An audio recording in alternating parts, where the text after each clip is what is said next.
Praise lord. ఈరోజు దేవుని వాగ్దానం మత్తయి 15వ అధ్యాయం 9వ వచనం.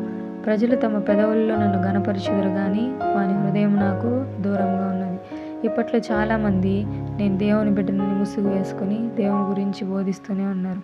ఎలా అంటే ముందు వాళ్ళే దేవుని పూర్తిగా తెలుసుకోకుండా, వాళ్ళే దేవునిలో పరిపూర్తి చెందకుండా, వాళ్ళ తప్పులను ఒప్పుకోకుండా, మారు మనసు పొందకుండా దేవుని గురించి ప్రచారం చేస్తూనే ఉన్నారు.